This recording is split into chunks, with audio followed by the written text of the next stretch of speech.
If you look at the temple structure, deep inside the sanctum sanctorum, all you will find is a stone. 6 to 7 feet or 9 feet, including the pedestal, etc. A whole lot of people are ridiculing why this much decoration to a stone. What's there in it? How can you worship this dumb stone as God? To all the idiots who are ridiculing idol worshipping, let's talk science, okay? What is it? It's a rock. What is rock? Rock is made up of metals and minerals. If you go to a valley and shout something, what does the rocks do? It will give you an echo.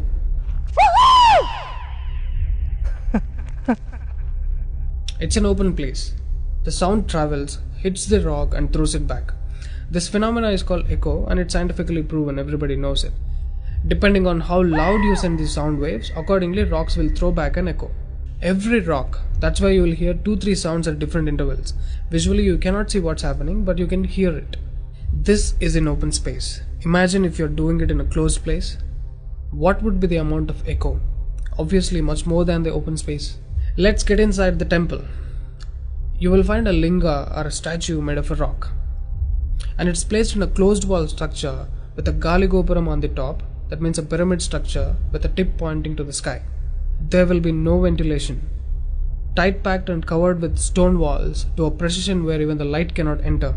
Now people send some sounds to the rock. Not just today, it's been practiced since thousands of years. They are sending some sounds to the rock continuously, right from the morning to afternoon to evening till night, every day. We all know that sound has a form. To all the lower IQ people, I'm going to show you a few experiments where particles form different patterns and forms due to various types of sounds. I saw a beautiful music video in this channel in which they show how water, fire, particles respond to the sound. It's an incredible experiment, you must watch it. It is a film to describe to you the effect of cymatic frequencies.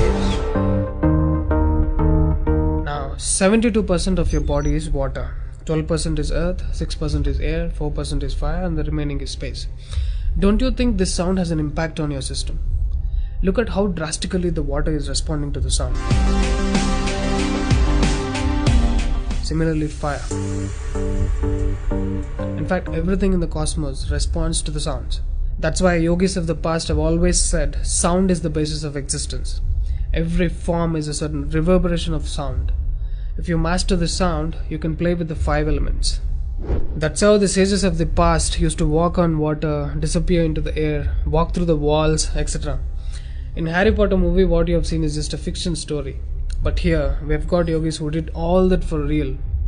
Even though there are many mystics who can do these things, not just them, you and I can do it if we attain certain mastery over the sound. You need a perception beyond the senses to do that. For that, you need to do a different level of sadhana. You can't do that in a laboratory through some dumb experiment. All those who tried either ended up neurotic or died an utter failure. Wasted a lot of money in the research. So except dhyanam, technically there is no other way. Sorry to disappoint the people who are lazy to yoga. Okay, sound. I recommend you to watch more such experiments in YouTube to understand better what I'm trying to say here. Inside the temple, they chant some mantras. What happens is, the sound will touch the stone and bounce back in different directions. Because it's a closed room, the sound has to pass out through the main door. And whoever is standing in front will be completely soaked in that energy. Now, what do they chant? Vishnu Sahasranamam in the morning and Lalita Sahasranamam in the night. There is Shivopasana Mantram, Lingastakam, Am Namah Shivaya, Nirvana Shatakam, etc., which will have different impacts on the human system.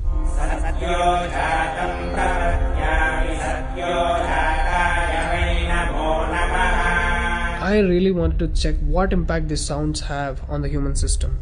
So I went to a neurosurgeon to really experiment and document the impact of these sounds on the human brain, the human system. I took my friend Rahul for the EEG test. It's called electroencephalography, where you can see the brain activity, the activity of the nervous system of a person on a computer. We played Lalita Sahasranamam to him.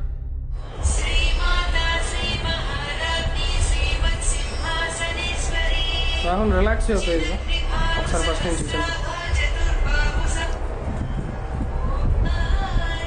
Right.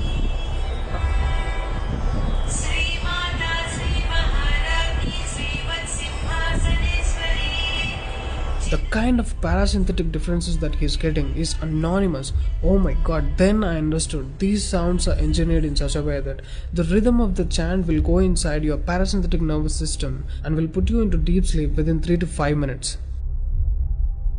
First thing is, the chant is some thousands of years old. How could these ancient sages know that these sounds impact the parasympathetic nervous system? They do it in the night. And in the morning they chant Vishnu Sahasranamam, the 1000 names of Bhagavan Vishnu. And again, these sounds are engineered in such a way that it will wake you up to a peaceful and refreshing state of mind. I'm sure most of you are suffering with painful wake-ups, with such an irritated mind that you can't sleep and you don't enjoy waking up. If you listen to Vishnu Sahasranamam in the morning, it will clear all these clutches in the brain and you will be super fresh when you wake up. Even today you can go and check in Tirupati temple. They will chant Vishnu Sahasranamam in the morning and Lalita Sahasranamam in the night. This is a clear science evolved and being practiced in temples. Even now in most of the temples they're still doing it without knowing why they're doing. I went and asked one of the priests in my hometown. He said, no, they're doing it since so many years. Or they will say something like, it's good for your health, you will get money, pregnancy, etc. This is one more reason why temples are ending up in ruins here. There is no one to talk about the science behind it. Why sounds and why the rock? So they call this rock as God, and when you chant for God, their idea is to benefit the human beings living in the city. It's a free service. Will your doctors treat you for free? But these temples are doing it for free, since ages. But now, these temples are under attack. It's time to free them from government's control. Temples' properties are being looted. They think too much of gold is available there. You know what? The temple design is such, there will be a Dvajastambam, which is made of some metal, usually gold or copper. Brass is a good conductor of sound, gold is an excellent conductor of electricity, and it has higher receptivity of the energy. To all the idiots who are worried about so much gold being used in the temple construction, just smack them with this video. This is a clear science and most sophisticated engineering that even the modern science has no clue of. There is much more to the design of the temple. The design is such, the energy waves reverberated by the gopuram will pass straight and touch the antenna kind of arrangement here and stored in the energy format. People are supposed to touch it. A lot of people touch their heads without knowing why they are doing it. And then you are supposed to walk into the space which is filled with this energy transmitted by the rock inside. Doesn't matter whether you are a Muslim, Hindu or a Christian, you can't escape the energy. You will be basked in the glory of that energy. You can actively feel the difference after you pass through the path.